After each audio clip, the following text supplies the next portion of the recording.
A word of prayer. Lord, we thank you so much for this day when we can remember the things that happened at the first coming of your Son, and also look forward to his return and his second coming. We just pray, Lord, that you'll bless us today. In Jesus' name, amen. Well, today we're going to talk about It's Your Deal. So I want to talk first about some things about Christmas, the time of year that we choose to celebrate the birth of Jesus, and the time of year when everybody starts fighting on Facebook about Christmas trees and all this other stuff. So I'm going to recommend an article of Sharon Gilbert. Derek Gilbert wrote a pretty good article that's contrary to there's one camp that says, a tree is an idol and it's worshiping and that sort of thing. And so Derek and Sharon Gilbert at their website, and I don't have it handy, you can find the article. I think Sharon wrote it about sort of looking into that thing. Many years ago, there was a video by Rob Bell, and I could play it for you, but I don't like to torture you at Christmas time.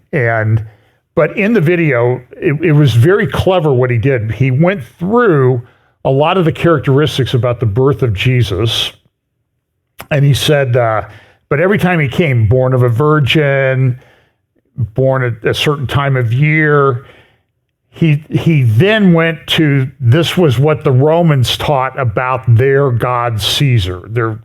Remember, Caesar became a god a little bit before the birth of Christ. They were elevated to the level of God. But it was very clever because he said it was like, the implication that he made in this ridiculous video was that the Christians, we borrowed all the stuff from pagan Rome. And it was a big fat lie, because a lot of the stuff that later became associated with Roman Caesars, Roman rulers, was borrowed from Christianity historically. And so what Rob Bell did on a lot of occasions was he told a big fat lie, but he had a slick video, so a lot of people watched it. And I've talked about Bell a lot. I bought one of his books. And one of the things bothered me about it was a book. It cost like, I don't know, $15, $18, $20. But it was mostly white space. And then after reading the book, I came to the conclusion that I stand by today, that the value in Rob Bell book was in the white space, where there was nothing written. So anyway, it's interesting at the time that there's this war in Gaza and in Israel and in the north, that for example, this is the Financial Times in the UK writing about the fact that Gaza war steals Christmas spirit from residents of Bethlehem. And again, one of the things that it's designed to do is to engender sympathy for the poor Palestinians. And understand, look, this war is terrible. There are people dying. There are Christians dying. There are Muslims dying. There are Jewish people dying. Secular, religious, it doesn't make any difference. It's war. This is what happens. And listen, I support Israel. I think they have a very difficult situation. But this Palestinian Jesus thing that's become a narrative that's pushed by groups like Christ at the Checkpoint. I went to a Christ at the Checkpoint conference back in 2018 in Oklahoma City. I actually saw the doctor that I sat next to at dinner one night. He was one of the featured speakers. And I was asking him questions like, why do you have all these Palestinian refugee camps in Arab countries? I mean, why don't your own people free you? Well, it's the occupation. And I couldn't make any headway from him because he's just totally blind to it. So, but I'm telling you, I get some of the most, if I come out in support of Israel and I say I understand what's going on in the war, it's a very difficult situation. What are you going to do? The vitriol that I get from people, you're just a worldly non-Christian guy, it's unbelievable. And it's war, folks. That's the issue.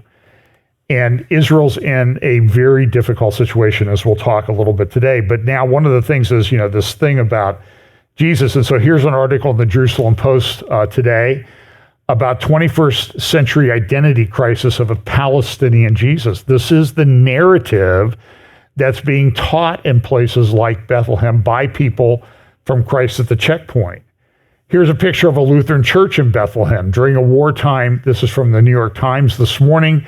During a wartime Christmas, there's rubble in the manger. And so you see how this event that we celebrate, that's so very important, and the fulfillment of a lot of Bible prophecy, is politicized.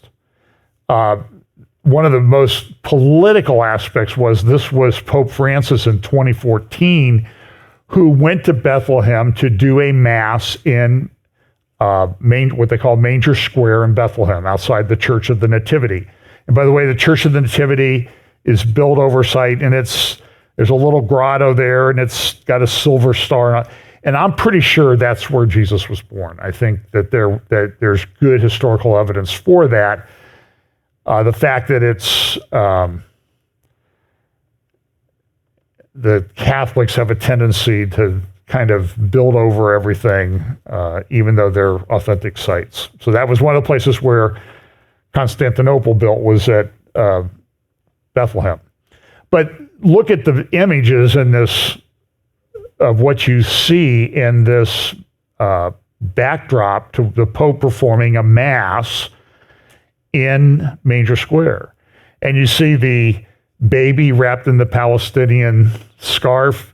You see Joseph with that on. You see Mary in essentially what's a burqa. And then, of course, the three wise men are the three predecessor popes to Paul VI, John Paul II, and Benedict, the 16th, or whatever number he had.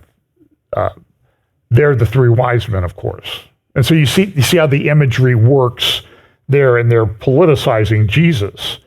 By the way, the Pope, frankly, I've listened to some of these things. I've read articles about this. I've read criticisms of it, and I don't understand what the guy did. He's blessings for same-sex couples that must not resemble marriage. It might make sense in his leftist mind, which is not a Christian mind, in my opinion, and you can try to figure that out. But here's this is some of the things that are happening now. This is a concert I think in Europe. And you see they've got the bomb there. They've dropped over the side the Palestinian flags. They're disrupting everything. And this is happening. They shut down the freeway to O'Hare Airport, pro-Hamas protesters. And because we can't celebrate Christmas, you can't either.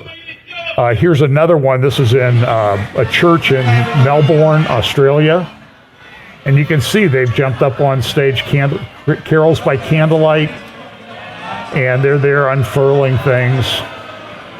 It's the reason why a lot of churches like us have security, so you can deal with these people. But this is the narrative that they're doing. I want to share with you a few verses in Scripture today as we get started. And years ago when Pam and I were in Hebron, and I was there again just almost exactly a year ago at Tel Media, the site of the ancient city of Hebron.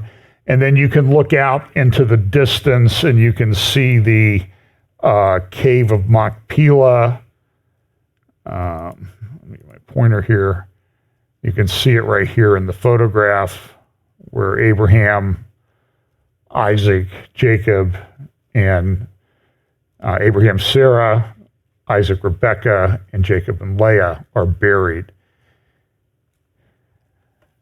And got a good piece of advice from Joel Kramer, who's there. He says, this is the only verse you need to read at Hebron. The book of the genealogy of Jesus Christ, the son of David, And he pointed to the ground because this is where the ancient city was, where David ruled for 7 years when he became king in Israel, and the son of Abraham. And he pointed over the hill a couple miles away is a place called Mamre. And at Mamre, this is where, I'm not going to read the whole passage, you can go to Genesis 18, where 3 men showed up and they visited, I'll read the first part. Then the Lord appeared to him by the terebinth trees of Mamre as he was sitting in the tent door in the heat of the day. So these 3 come and they give Abraham a promise. And they said that, they gave them the promise that they were going to have a son. And Sarah laughed, remember, because she was 90 years old at the time and Abraham was 100. But this is where I don't think there's any question in my mind. There's a lot of secular and Israeli secular archaeologists who say, everything about Abraham was a myth. And Joel Kramer makes a point then, why did people go building these places around? Why would you build something totally based on a myth unless there's a real person? And Herod built there as well because it was important to the Christian faith, the promise of the one that would come. And that's exactly where that took. That round circle you see in the dark area in the lower right, that's actually right here. That's where one of the trees grew up through the bedrock. God met Abram by the oaks of Mamre, and you can read about that. So, and then up the road a little bit from Hebron this is Rachel's tomb, Jacob's other wife, who had died and is buried there. By the way, if you want to see really one of the better explanations about that, if you can get that Route 60, the Biblical Highway movie, I know it's produced by TBN, but it's available now. I think you can get it through Amazon and Apple TV. It's about $20 to buy. You can also get a DVD.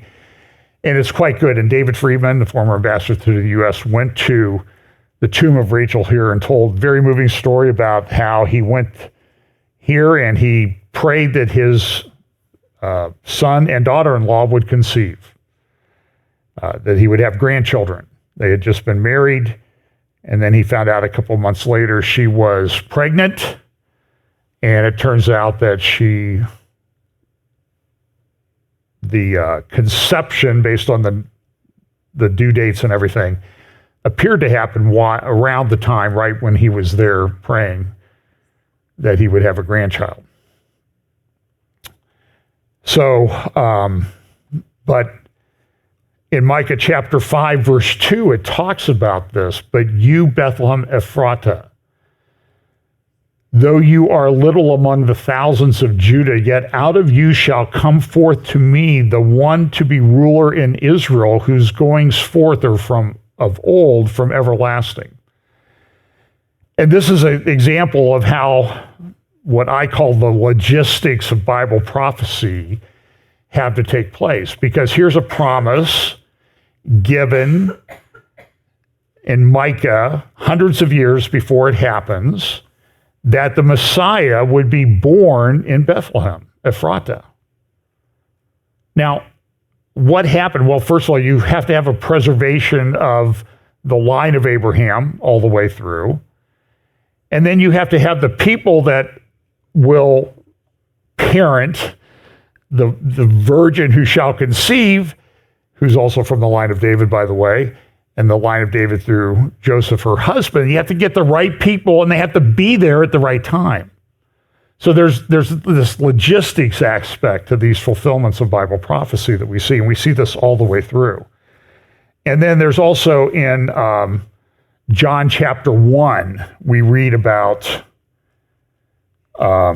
in the beginning was the Word, and the Word was with God. So John goes, Matthew does the genealogy back to Adam, but John goes on one step further In the beginning was the Word, and the Word was with God, and the Word was God. He was in the beginning with God. All things were made through him, and without him nothing was made that was made. In him was life, and the life was the light of men. And the light shines in the darkness, and the darkness did not comprehend it. There was a man sent from God whose name was John. This man came for a witness, to bear witness of the light, that all through him might believe. He was not that light, but was sent to bear witness of that light. That was the true light, which gives light to every man coming into the world. And so John really takes it just to a whole nother level. Verse 14, and the Word became flesh and dwelt among us, and we beheld his glory, the glory as of the only begotten of the Father, full of grace and truth. And then we, hang on a second here.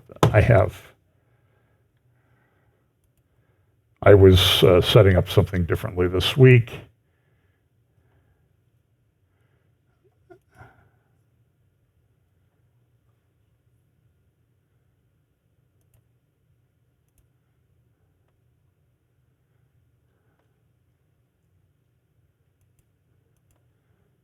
Let's see if this works.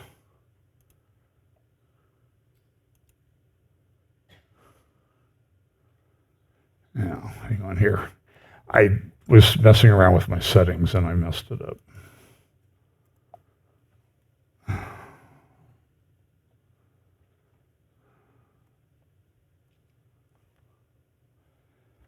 Okay.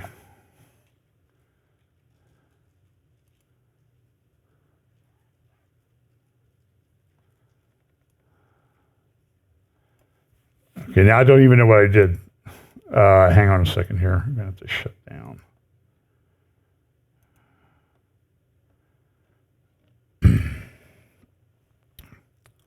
Apologize for this. PM will attest to the fact that I've been messing around in my office all week. And I've changed the...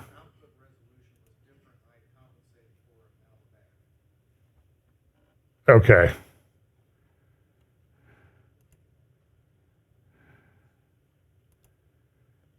So it's Brian's fault. So wonderful he came in here. So let's talk a little bit about precipitate. So today I'm going to focus mostly on Israel and maybe be out of here a little bit earlier than usual. I know I always say that, and I guess maybe my resolution for the new year ought to be don't say that anymore, because you know it's not true. But we talk about the acceleration, convergent logistics, and understanding with what's going on in Israel and some of the geopolitics involved. It's absolutely crazy out there. Let's look at a few things that we see. You're going to see a lot. Next week, I'm going to do sort of a highlight of 2024 program.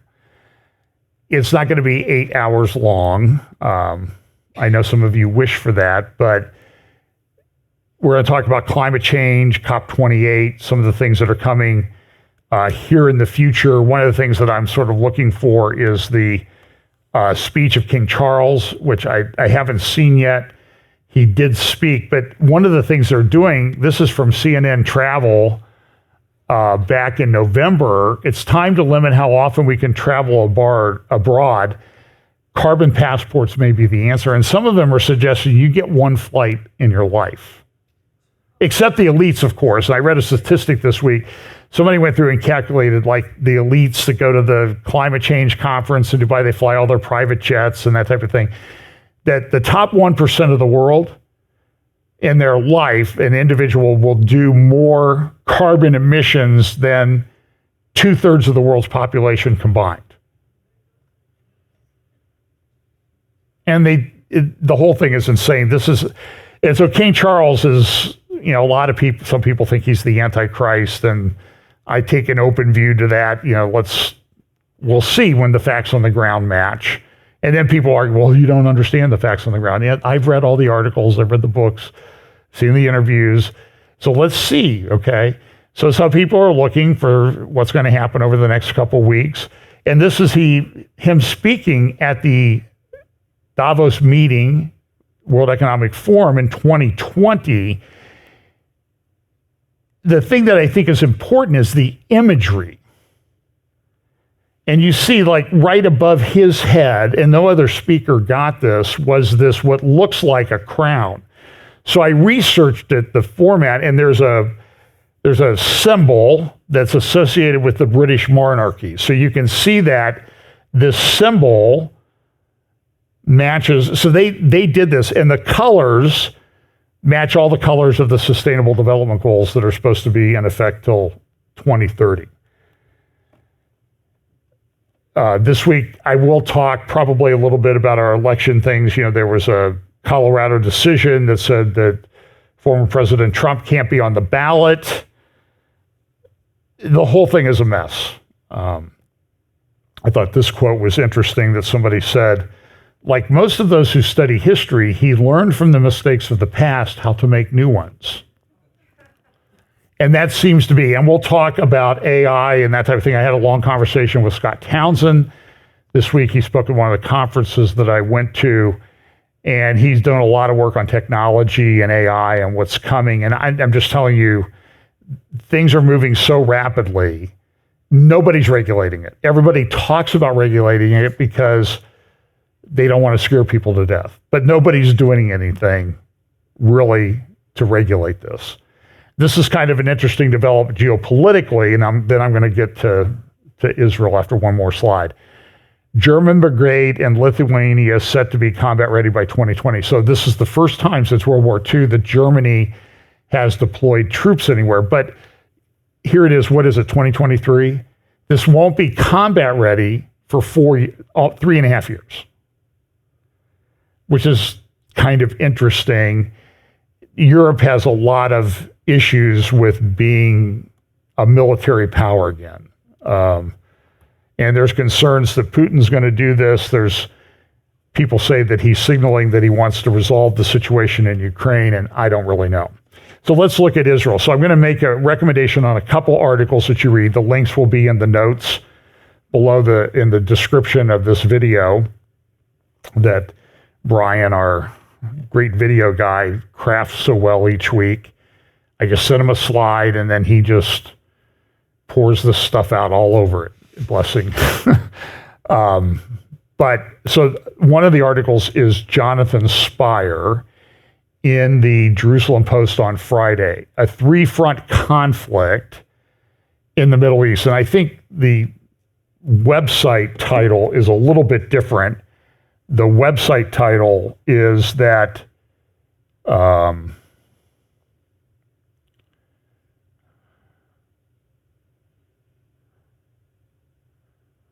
I had the thing here. Where did it go? Oh, here it is. The title on the website is a little different. It's called "The Middle East is Under a Three-Link Conflict Option." So let me just read about this. He's going to talk about the three major fronts that Israel's facing right now. We know about Gaza. We'll talk a little bit more about that in just a moment. Three-link conflicts are currently underway in the Middle East. These are Israel's war against Hamas in Gaza, the lower intensity battle underway between Israel and Hezbollah in the north, that's 2, and 3, the Houthis' maritime campaign in support of Hamas against international shipping in the Red Sea Gulf of Aden. So he's going to go through and he's going to review these. Now, I finally found some graphics that I really like about, so you can kind of understand Israel. This is a 3D representation of the topography of Israel. There's some key features that you need to do. So, of course, Gaza's here in the south. You have the coastal plain, the red area.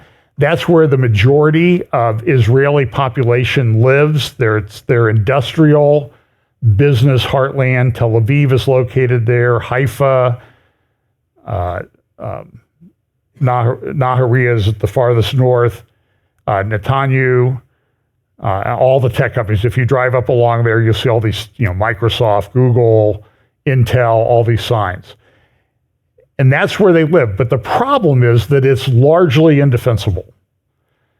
For example, if they gave up the heights of the West Bank, the white area there, that's Judea and Samaria, and you can see that it sits above. And so when you have a coastal plain that varies between 37 kilometers, roughly 20 miles, and 9 miles wide, you can get artillery, drones, missiles, and you can just wreak havoc. That's where their only international airport is their major international airport, Ben Gurion, is located. It's not very defensible. And there's also some other issues, is that this white area of the West Bank is largely the area where the water falls when it rains. And then they collect the water. So it's the watershed. So all of these talk about, and I'll talk some more about it through this talk, everybody wants a two-state solution. I heard many interviews this week. One was John Mersheimer, the University of Chicago, geopolitical historian analyst. I don't agree with him on a lot of things. He's very bright. He calls himself, I'm a realist. And he said in an interview this week on a YouTube channel called The Unheard, UNHERD, The Unheard, he said there's not going to be a two-state solution. It's just not possible with the current environment. And people talk about that a lot. In Mersheimer, he will say, for example, he did an interview about a month ago with the same guy, and he said, well, Putin went into Ukraine because Putin felt threatened by Europe. And so he had to go into Ukraine to protect himself. It's because Mersheimer would say, I'm a realist. But then when he talks about Israel, why does Israel have to go into Gaza? And people say, well, what's going on is an existential threat to Israel. He says, well, wait a minute, Israel's a nuclear power. There's no existential threat that's going to come against a nuclear power. But a month ago, Putin, who's got the most nuclear weapons of anybody on the planet and the most capable ones, he was like, well, he was threatened. Well, now, John, you can't, Dr. Mersheimer, you can't have it both ways. I think you call yourself a realist. I think what you need to call yourself is an inconsistent realist, particularly when it comes to Israel and the Jews. I mean, I'm just saying that. So here was a speech that Raisi gave this week. And during this speech he gave in Tehran, the president, Raisi, slammed the unconditional support of the so-called advocates of human rights, not the least the United States and certain Western countries, for the crimes against the Palestinians. Quote, what is even more unfortunate is the ineffectiveness of the international organizations who claim to defend human rights with regard to the incidents in Gaza. He said that the horrific war crimes in Gaza stem from an unjust world order. He then stressed the need to shape a new world order. And there's a lot of things going on. You got BRICS, and they're trying to change the dollar denomination on petrol transactions. This is also an interesting article in Friday's Jerusalem Post. What will Gaza look like after the IDF pullout? And everybody's like, what is it going to look like? I mean, I think in northern Gaza, they've destroyed or completely rendered inhabitable about 68% of the buildings. I mean, they're really going at this hard. They're losing soldiers. I think they've lost about 135 at last count.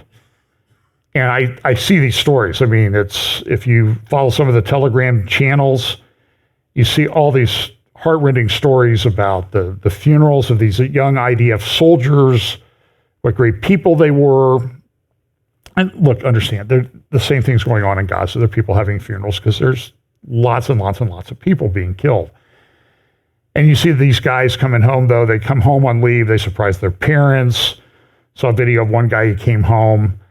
His sister was getting married.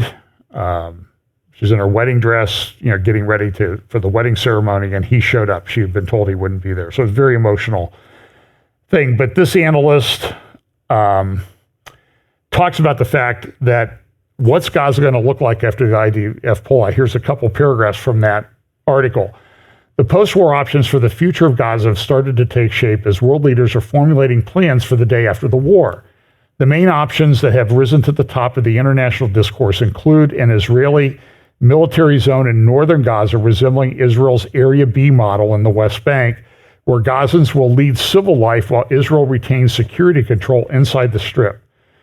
A multinational force headed by the United Nations that will govern Gaza. If that's true, lock up your kids, because those international forces don't behave the right way. Similar to the role of UNIFIL in southern Lebanon today, which does nothing. The rule of a regional multinational government headed by moderate Arab states, such as those who normalize relations with Israel, that's kind of an interesting potential day after. Or another one, or ruled by the Palestinian Authority, the party which governs the West Bank, but is considered controversial and extreme amongst the Israelis for its underlying support of terrorism. And it does. Currently, most Israelis do not believe that Gaza can be handed to the Palestinian Authority or any other Palestinian entity for fear that within a few years, whoever would be left in charge would attempt another massacre. The results of a recently published opinion poll highlight the lack of trust. According to the Palestinian Center for Policy and Research, or Survey Research, 57% of respondents in Gaza and 82% in the West Bank believe that Hamas was justified in launching the October attacks. 82% in the West Bank.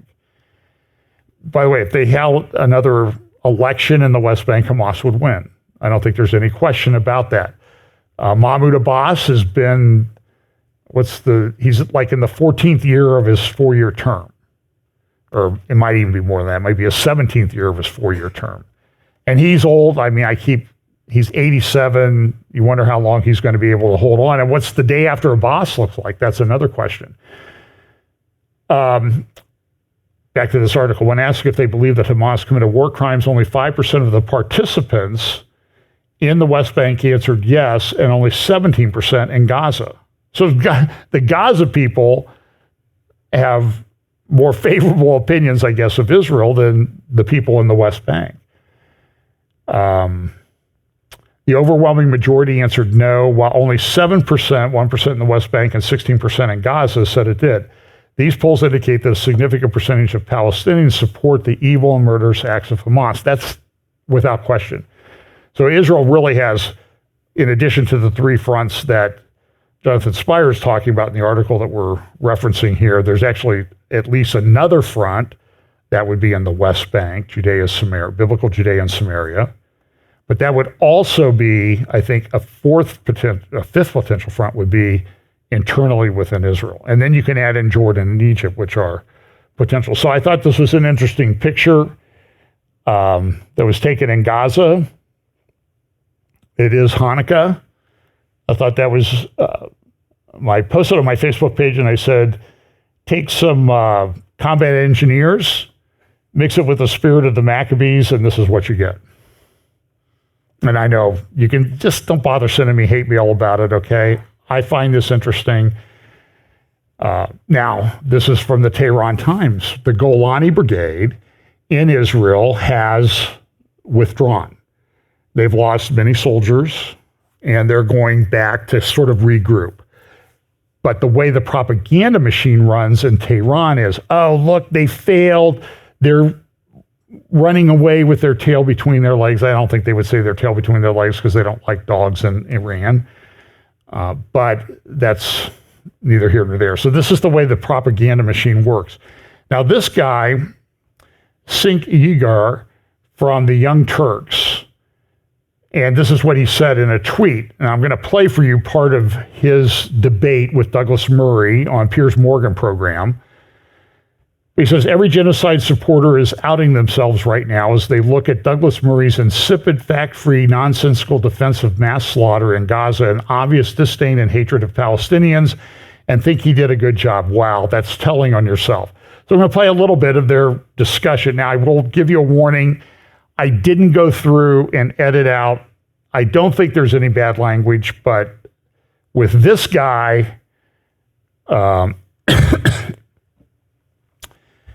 if you ever want to watch a video that's entertaining and humorous, go find the video of the Young Turks discussing the election results in 2016 election. Because they thought Hillary was going to win. She was a lock. And as the night went on, he was like, okay, now we need to issue like a DEFCON 5 warning. because this is, or whatever it was. It's quite entertaining to watch. So here's Douglas Murray and Cenk Uygur on Piers Morgan. I think Douglas Murray first. No, and I think that most of the people who think they know how to execute this war have never executed a war. Indeed, most people who think they know how the IDF should be running this conflict have never been near a conflict. I'm in Israel tonight. I was in Gaza again yesterday. And the examples that you give, by the way, Piers, I don't see why they show any need to prosecute the war itself differently. I mean, just to take one of them, the first example you give, the absolutely tragic, awful shooting of these 3 hostages as they were coming out. But, you know, some of the spin that's been put on that in the world, apart from the glee, of course, that Israel's enemies can't help expressing, some of the spin on that is almost as if it shows the IDF is sort of so brutal that it even kills Hamas hostages who are Israeli. I just think this is another example of the international media and others just having this astounding lack of empathy for the Israeli people. Can you imagine what it was like for those soldiers who were in Gaza, knowing that at any point there are snipers, there are booby traps everywhere, people coming out of tunnels that they've built at British and American taxpayer expenses and attacking them? Can you imagine what it was like for the soldiers who, in that terrible moment, made the life-changing mistake of shooting 3 people who turned out to be Hamas hostages? Why would they, but Douglas, on that, why would they shoot anyone who was shirtless and waving an SOS flag? I mean, why would whoever they were, whether they were Israeli hostages or whether they thought they were Palestinians, why would anyone shoot anyone who comes out like that? That's my point. That'll be a matter for the inquiry into it. But look, it's hardly as if they'd have wanted to have done that. What this demonstrates is, in this incredibly close conflict in a heavily built-up area, people coming out from all sides, firing, shooting, detonating, people make mistakes. Of course they do. That's just a human reality of war, horrible as it is. I don't think it shows in any way that Israel is prosecuting this war wrongly. As for the main issue of the war is to destroy Hamas. No Israeli of left or right or center believes anymore after October the 7th they can live beside Hamas. Hamas has been given the statelet of Gaza. It was given it in 2006, voted in, then killed their fellow Palestinians in a coup, killed Fatah rivals, and they've run the Gaza for almost 18 years now. And they've produced a new generation of people whose main aim in life, it seems, according to their textbooks and their classes, is to regard Jews as enemies who should be killed. This is just an unbelievable waste, a waste of life on every side. But apart from anything else, a waste of those Palestinian lives, of children who grew up under Hamas's rule, if you can call it that, who have been indoctrinated into becoming sociopaths by a psychopathic terror organization, Hamas. All right, Cenk, you've been listening to that. Is there anything that Douglas said that you agree with? No, nothing. Not even about the way Hamas has presided over Gaza in the last 18 years? Yeah. So that's a weapon of mass distraction. It's Israel doing genocide on the Palestinians right now. And there's IDF soldiers singing and in video that the IDF has confirmed about how they're going to wipe out the seed of Amalek. That is a verse in the old Hebrew Bible that talks about exterminating Amalek. So they're talking about genocide against Palestinians. Benjamin Netanyahu has also talked about wiping out Amalek. These are open calls for genocide. What I find stunning, Douglas mentioned stunning lack of empathy. There's 20,000 dead people in Palestine right now in Gaza. Over 8,000 of them are children. When 36 Israeli children were killed by Hamas, the world cried out, and I was brokenhearted over it. 36 poor kids dead in Israel. Now there's over 8,000 dead kids in Gaza. You want to talk about a stunning lack of empathy? 6,400 women slaughtered in Gaza. You want to talk about terrorism? They're dropping unguided bombs, 2,000-pound bombs. Every one of those bombs is an act of terrorism. And the stunning lack of empathy towards Palestinian lives is disgusting. But I want to be clear, it is not shared by all Israelis. The dad of one of the hostages who was killed went on Israeli television and said, stop killing them. And he didn't mean the hostages. He meant the Palestinians. All right, but Jake, let me just jump in. But before I go back to Douglas for response to this. Let me reply to that, Piers. Yeah, I will let you reply to that. On this issue of genocide, do you accept, though, that Hamas's whole raison d'etre when it comes to Israel is genocide? They want to eradicate Israel and kill as many Jews as they can. I mean, they've made no secret of this. Yeah. So this is really important. Yeah. So I have no sympathy for Hamas. So I'm not interested in defending Hamas. I think that's nothing but a distraction. Because right now they're not fighting Hamas. They're just killing Palestinian civilians. Well, they're also killing Hamas terrorists. They are. I mean, they're killing thousands of them. Barely. No, wait a minute. Barely. But let's go to your main point, okay? So the main point is, well, Hamas threatens X, Y, and Z and has killed 1,200 people on October 7th. So that is why we have to all worry about what Hamas might do I don't think it's simple as that. Hold on. Let me finish the point. Let me finish the point. At what they might do if they had infinite power, the kind of power that Israel has. Meanwhile, Israel is actually doing the genocide, is actually preventing a Palestinian state and saying you are not allowed to exist. And if you dare try to exist, we'll kill 20,000 of your children and women. All right, Douglas, respond to that.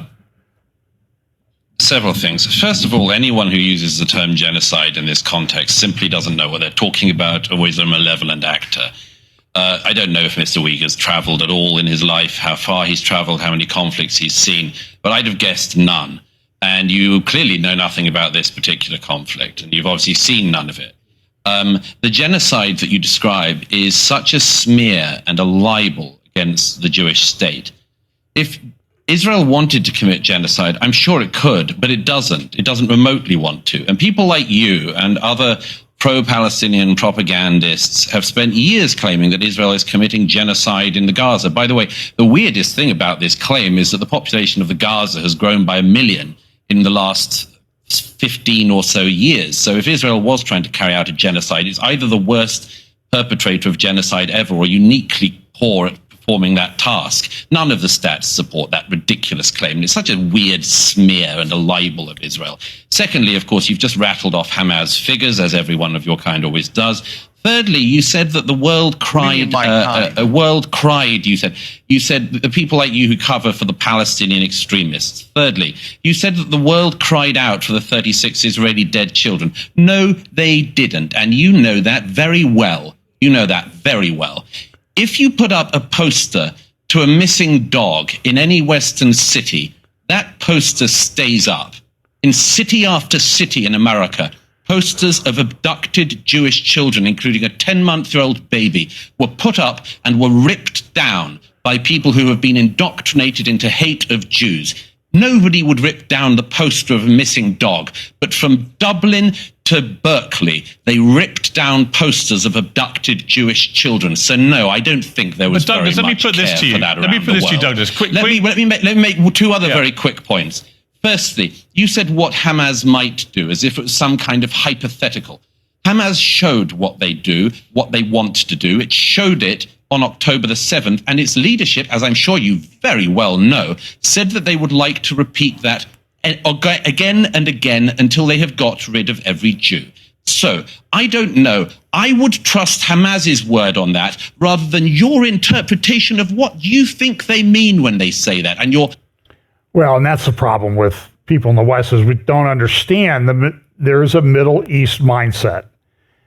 As Dr. Kadar, I saw a couple interviews with him this week, Mordecai Kadar.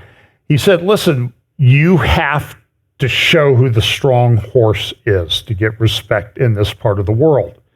You don't do that by running around negotiating, giving up land for peace. It never works. It won't work. And it's a fool's errand, but everybody tries to do this. Now, let me address. So this is one of the things with Gaza. I've seen this. This is an old from classified U.S. documents from 1963 about that they wanted to build a Ben Gurion canal. So I see people who I respect, who I think are smart, like Martin Armstrong and other people, saying, well, they want to build that. They're doing this thing in Gaza. They set this all up so they can build a canal across it. None of the maps that have ever been done on any of the proposed canal projects in Israel go through Gaza. It's just not. Here's a little closer up. They go north of Gaza.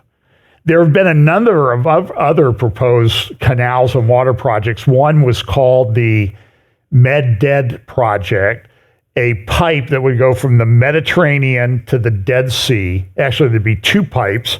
One would go to the Jordan River up near Beit Shan. And if you understand that area, the ocean is, this is kind of a fact that I think a lot of people don't understand. Sea level is sea level pretty much all over the world. There's a couple little exceptions like that, but I feel pretty confident in saying sea level is sea level all over the world. In fact, I saw a picture, the rising oceans. Saw a picture of the Statue of Liberty in New York Harbor, 1890, and then a picture taken this year, and the sea level around the island is exactly the same. So it seemed like if there's rising sea levels, you don't have like rising sea levels in Antarctica. I understand we have to allow for tides and all this other stuff. You don't have rising sea levels in South Africa and not have rising sea levels in New York. What's the one thing Pam and I say when we're driving? The flattest thing in the world is still water. It's like glass. But nobody's building this canal. So there's the Dead Sea, and what they were going to do. So the Jordan River at that area around Beit Shan is probably below 600 feet below sea level. So that's like a 60-story building from the Mediterranean down. So you could put a pipe down there, put some turbines in, use it to desalinate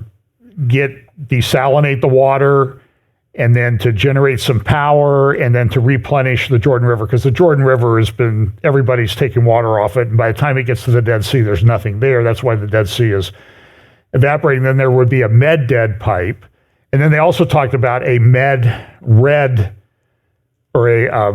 Red-Dead thing with Jordan that actually received the approval of the UN. They would, because it's 1,300 feet, it's a quarter mile down, and they could use it to generate power, desalination plants, and replenish some of the Dead Sea.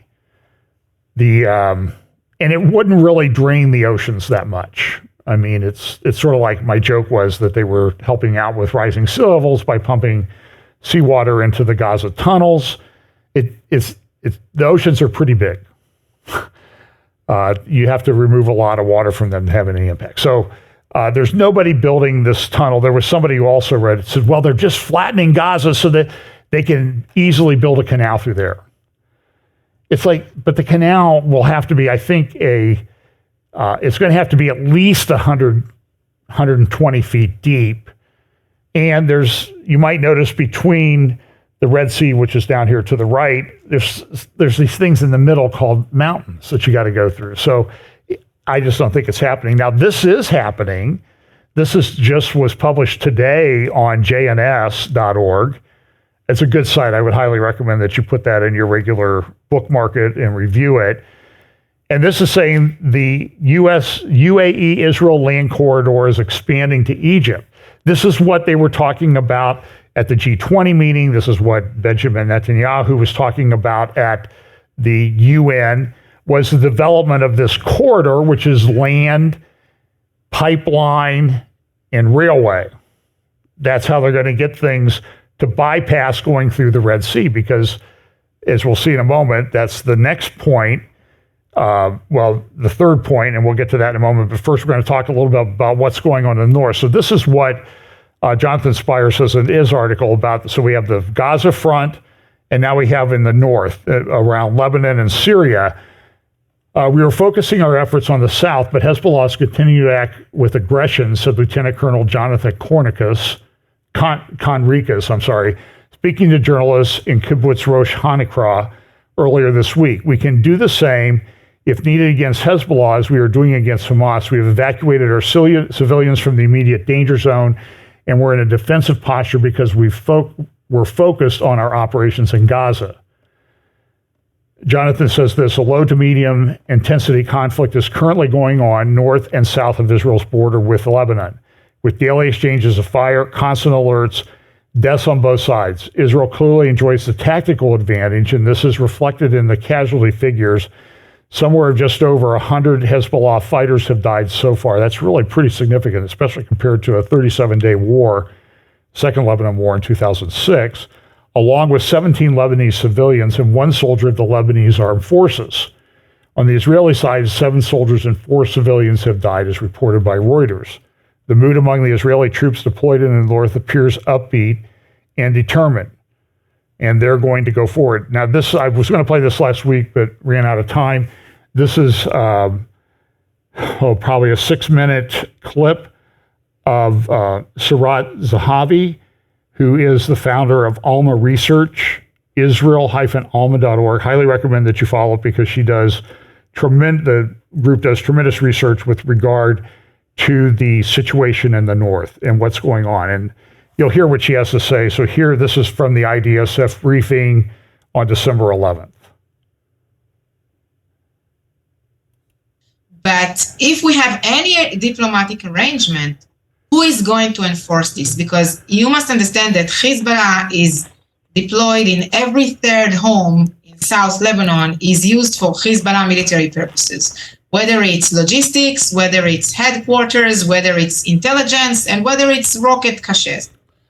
And who is going to take the rockets out of the homes? When we look at what is happening in Gaza today, you understand that the process of cleaning a town or a neighborhood that is full of munition and that is fully prepared for war, it's not something that it's easy to be done. And Hezbollah is not going to voluntarily doing that. So it may put faces, pretend that if, we will withdraw to the Litani River. And even this, I don't think it's the probable scenario.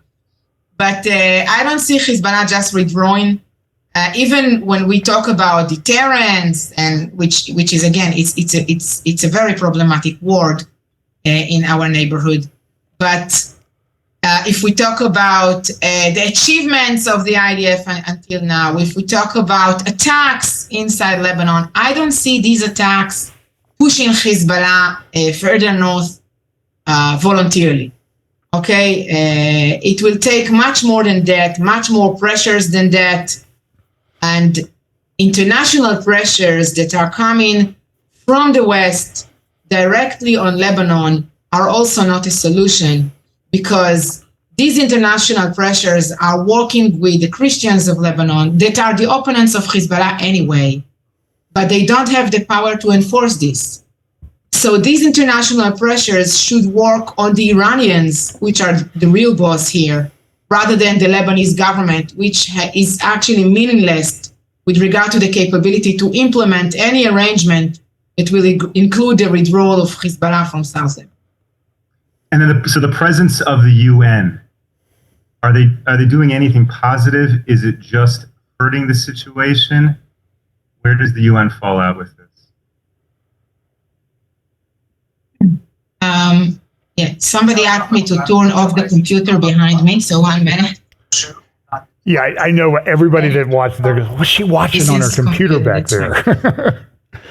Well, the UN is deployed in South Lebanon, exactly in this area that was created in the end of the war in 2006, from the border to the river, to the Litani River. In most areas, it's around 20 kilometers into Lebanon. In other areas, it's much less than that. And this area was supposed to be empty of any illegal military presence, whether it's Hezbollah or any other organizations. For the sake of implementation of this resolution, 10,000 UN forces were deployed in South Lebanon. But the resolution doesn't say who should implement or enforce. And there is an article in the resolution that says that the mission of the UN is to assist the Lebanese army establish this area, which is free of any weapon. And at the same time, it is saying that the UN can do whatever it takes to make sure that this area is not used for any violence. So this is the kind of contradiction inside in the resolution. This is the kind of contradiction in what this resolution is saying. This actually created the reality in South Lebanon that is a reality of an ineffectiveness of the UN. The soldiers of the UN are not entering into private territories. So it means they're not only not entering into houses, they are also not entering into olive orchards, for example. They are not entering into the Shiite towns of Lebanon. They are not entering anywhere where the rockets are. And that's why this mechanism didn't work. Now, I used to say, until the past year, I'll be honest with you, that the UN was effective with regard to preventing an escalation that nobody wanted. Meaning that the UN was there on the borderline itself, and if there were clashes between IDF soldiers and Hezbollah, or IDF soldiers or Lebanese army forces, well, in most cases, the UN succeeded in calming this down. Even with this level of calming things down, the UN failed in the past year. And we have seen more and more clashes and more violence in the past year, more and more presence of Hezbollah in the past year on the border, which created a situation that UN was completely ineffective. But if we... So she goes on to say, listen, we can't live there. So, for example, here's a graphic. You're going to see the line here from the ocean to the east. That's the Sea of Galilee there. And that area there along the border, that's what's been evacuated. There are about 80,000 people that don't live there anymore. That has a tremendous impact on the economy. They don't have jobs. They're living in hotels in Jerusalem. I saw an interview with Colonel Richard Kemp from the UK, who has been in Israel, giving a lot of support to the IDF and others. And so I was in Tel Aviv in my hotel, and everybody was from the north. There are no tourists because everything's pretty much shut down. There are some volunteer trips that people are taking to help out. Some people are taking bulletproof armor vests over for people because they don't have enough. They called up all these soldiers. They don't have enough for everybody to have. So people are supplying that to Israel, but they've had to evacuate, and it's having this tremendous impact in that wide area there. That's where Kiryat Shimon is. I've heard that out of 25,000 people who live there, maybe 3,000 are still there. And she says, look, she lives near there. She lives up in that area. And she says, you can't live like this. And we have to be able to live from border to border in Israel. So we don't know what's going to happen. So now the third part that Jonathan Spire talks about is this thing that's going on in the Red Sea. This is a map. You see the Arabian Peninsula there in the middle. Let me go back to get my laser pointer. And Yemen is right here. This is a very, very poor country, one of the poorest countries on earth. But they have cruise missiles, they have drones, and they're just wreaking havoc in the area right now. And this area of Yemen, in the western part of Yemen, is controlled by a group called the Houthis, which, well, I don't understand anything that Joe Biden does, but our government and State Department removed them from the terrorist list, which means that now they're going to do whatever they want. They're Iranian proxies, they're Shia. The rest of Yemen is Sunni, and so they've been in a civil war for many years, and Saudi Arabia's tried to manage that conflict. Hundreds and hundreds of thousands of people have been killed. People are displaced. By the way, how many marches have you seen for displaced Yemeni people? I mean, do you see them marching on campuses? No, because it's Jews that they don't like. You got to get that through your head. So they're messing this gate. And so there's a good article at a paper that was published about 5-6 years ago by Chatham House, which is a political think tank in the UK. And I don't agree with them, but they published kind of a slick publication, 120 pages of various maritime choke points. About 90% of international trade moves by the ocean because it's the cheapest. And so, but there are choke points around the world. Here are some of them. So you have here this strait between Yemen and Djibouti and Somalia. It's about 20 miles wide, but the shipping channel is much narrower than that. Here's a close-in picture of that. And so it's only about 20 miles across, but the ships have to, you can kind of see the channel there. They can't get too close to shore. So effectively, you can have these guys who don't have much of anything, and they can cause a lot of problems because to get to the to get to the Suez Canal, you've up here, this length of the Red Sea up here from the Suez Canal all the way down here along Saudi Arabia is about 1,200 miles. But that's a major choke point. There's another one that's kind of coming to the fore. Of course, we know the choke point there in the Persian Gulf, that most of the world's oil a big chunk of the world's oil comes through. And a lot of the oil goes up through the Suez Canal. It's about 11% of world trade and about 20% of the world oil. And again, that's about 25 miles wide, that area right there that ships can go through. So it's a choke point there off the United Arab Emirates. Another one is the Straits of Malacca down near Singapore and Malaysia, Indonesia. And they've shut that down. At least the government has shut that down. So we're not going to let anybody come through here because you might have Israeli cargo. If you have Israeli cargo, we're not going to let you come through. Now, a little bit north of there, that's the Thailand Peninsula.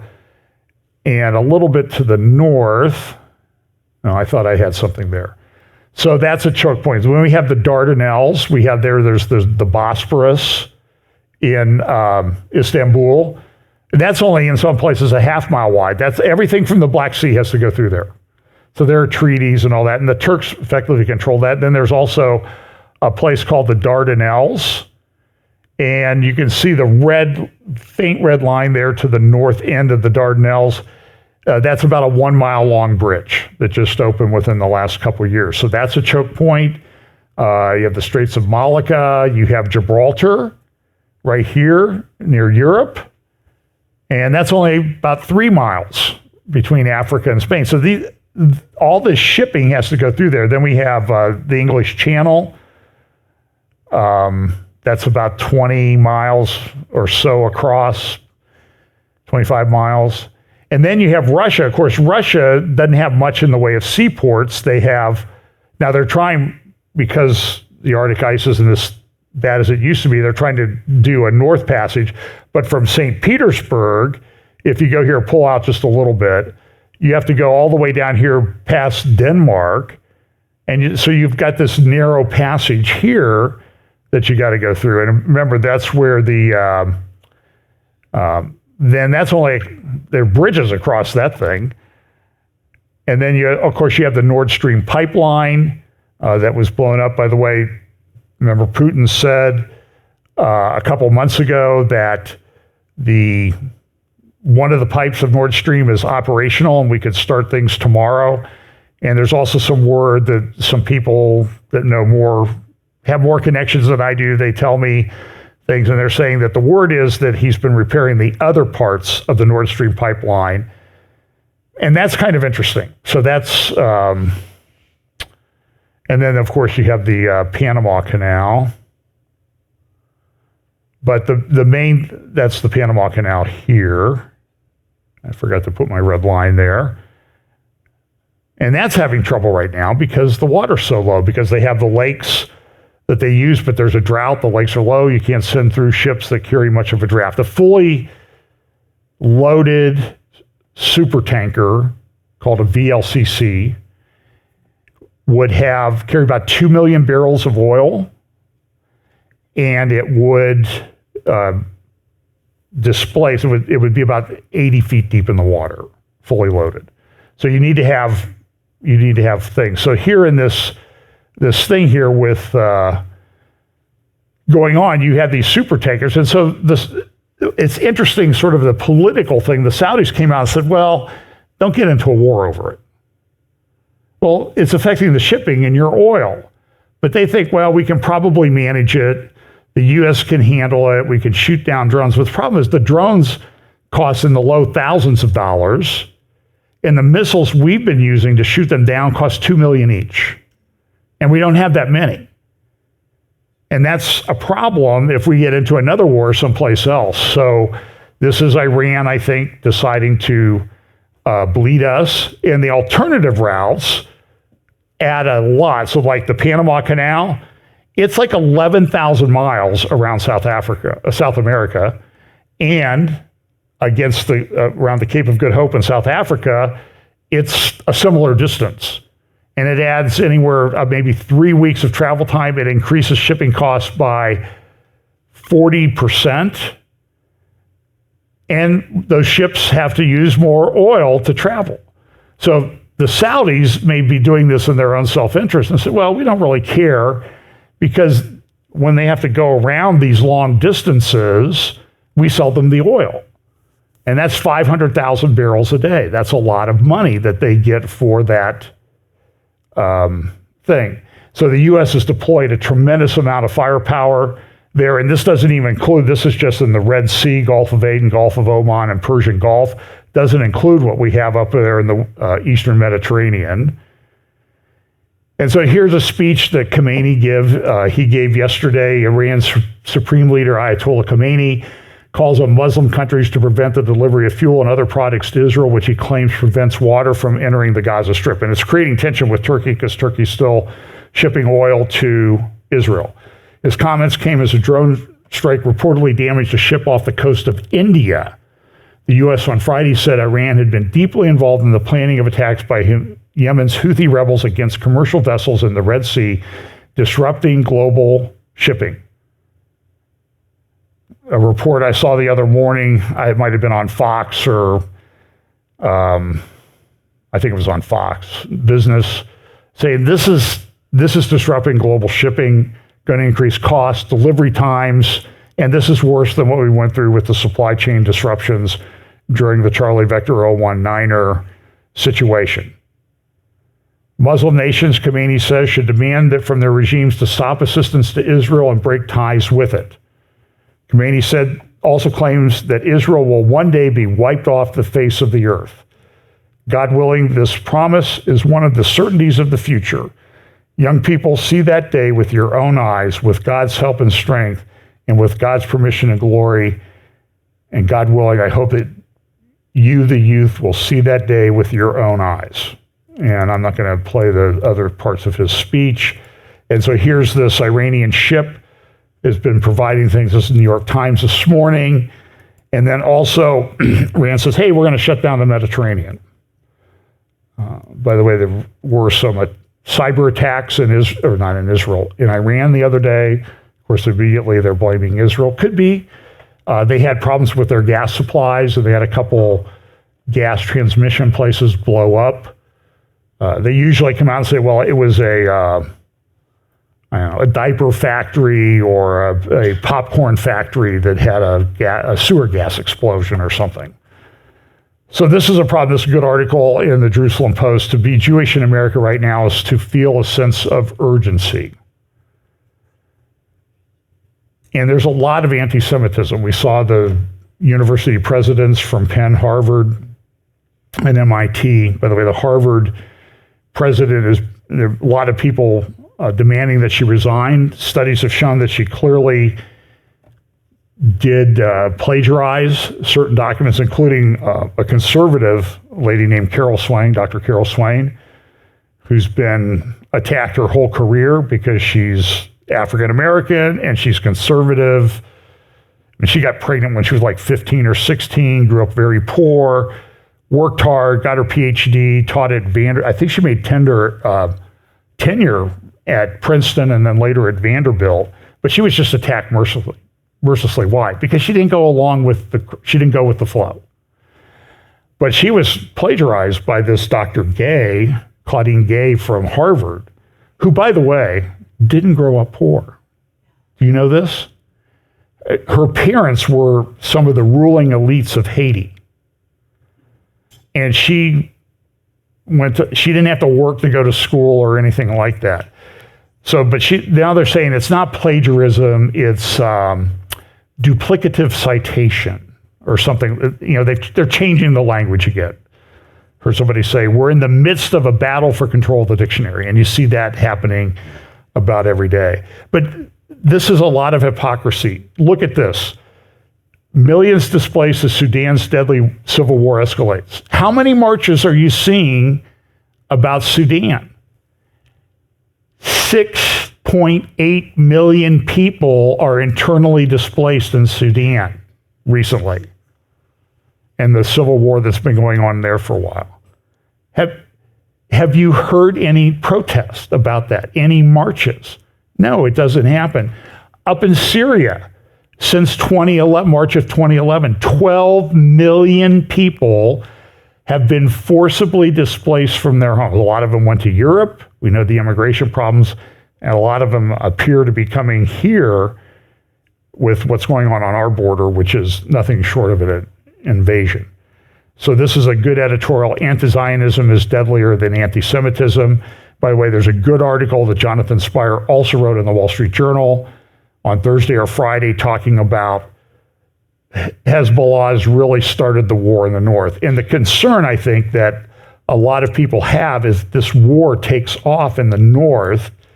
For example, this slide, their missile threat. What they would do is they would shoot all the weak missiles, the garbage missiles that they have, which are in the tens of thousands, and they would overwhelm the system, deplete down the Iron Dome, and then they go in with their guided missiles, and that would be a big problem. And talks I've seen are estimates of 25,000 civilian deaths if they do that. So that's a problem. Canada, they're bringing in Gazans if they have relatives in Canada. Justin Trudeau says, of course, he's not the brightest guy in the world. Says he supports a two-state solution, but Hamas can't participate in negotiations. So everybody, I see these old Mossad people, IDF people, retired, some of them, they're like, oh, we got to have a two-state. That's the only thing that will work, and it won't work. By the way, here I made up a map of the Arab countries. I copied it off the internet. These are the Arab countries that are not accepting Arab refugees from Gaza. Oh. So that's, so Macron, they don't want this, France is coming out, they don't like Macron doesn't like what Israel is doing. Le Monde, a French newspaper, they came out with a article quoting a guy from a research tank saying, well, this is what we'll do is we'll make the Hamas leadership leave Gaza and go to Algeria. This is what they did with Yasser Arafat. I think Tunisia, they were used at one time. And it didn't work because why? Because Yasser Arafat came back. You know, you don't have him living in prison. It doesn't. This is a sidebar. Biden, everybody involved with marijuana sentences got pardoned by Biden. Blanket. So you can do blanket pardons. And I'm not sure why Republicans never do that when they're in office or were in office. And that's a problem. Was it cocaine too? Okay. Well, then it's worse. But the guy says, well, I was misquoted. This was my personal opinion, and it wasn't the Gulf Research Center that had me do this. This is an interesting thing. This is a news release from United Nations Human Rights Watch, which, you know, these are the guys that funded these schools in Gaza that taught kids to be terrorists. If you want to read about that, go to a website that tracks the educational materials. It's called Impact-SE, Impact-SE. And you can see they've done tremendous research on looking at the UNRWA materials that they allowed to be used in UNRWA schools in Gaza. And don't tell me that the UN is not in on this thing big time. And then let's see. So this is a article with Caroline Glick. I'm not going to reference it because if I do, I will go over my thing finishing a little bit early. I will violate my Christmas gift to you. But go to JNS and read Caroline Glick's article from the other day, I think Friday, about all the stuff that was done wrong in the Israeli military. And she's been very honest with it. There's a lot of people are concerned about Israel and politics, and are these people really working on our side? They really, really miss this, and we got to deal with the situation. And I think there's a growing belief that we need to deal with the situation in Israel. We need to deal with the situation politically and militarily and leadership-wise, even while the war is going on, because we can't have the people who allowed this to happen and caused us to be asleep to handle everything. We just can't trust them, and I think that's growing. So politically, it doesn't look good for a lot of people in leadership. The concerns about Netanyahu are growing, but Caroline does a great analysis of what's happened over the last generation in Israel, where we'll have a small mobile IDF. Well, that doesn't really work when you have 4,000 people invade you from a small area on your border. It's hard. They didn't have the people there, even though they knew that there were potential problems. They said, well, we got it under control. Well, I guess history didn't judge that one very well. So this is the two-state solution, was everybody talks about. That white area in the upper, at the top, that's the Golan Heights. I don't see Israel ever giving that back. I just don't see how it would be possible, because I remember the first time I went up there in 1995, and I'm not a military expert, but read about what happened and how important the Golan was and what they were doing to the kibbutzes down along the Sea of Galilee. They're just dropping artillery shells down on them all the time from what was then the Syrian-controlled Golan Heights. And I thought, this is the most military, you always want to control the high ground. It's the most militarily strategic piece of land I've ever seen anywhere, because of the close proximity of the coastal plain. And the same thing with the West Bank. You just can't give that up, but everybody's going to push. And this is what a lot of people, so when we talk about Bible prophecy, a lot of times we talk about this greater Israel. What's this going to look like? And so this is what some people think Israel's going to look like before there's a solution. And I'm going to be honest with you. I think I'm sort of grounded. I know that I have friends who believe this is going to happen, and then there's going to be a peace agreement. I just don't know. I don't know logistically how Israel has the people to take over that part of that much land. You're talking about Cairo, the canal, all the way to Baghdad and Iraq, Syria. So, maybe it happens. That would be the logistics part of my analysis. How do they do that? And they could do it. There could be miracles that happen. I'm not discounting that. I'm just saying, as I'm sitting here and looking at it, and I don't see it. So, the house of cards that we have, as I said when I started this, it's your deal. The world seems to be like a house of cards that's falling apart. I haven't even talked about the economy, and we'll do some of that in the year-end update. So anyway, appreciate it. If you would, click like, subscribe, whatever you do. You can click on the little bell to get notifications. And we'll be talking more to you at least next Sunday, if not before. I have some interviews coming up after the first of the year. David Fiorazo, a couple, and Tom Hughes, and some others.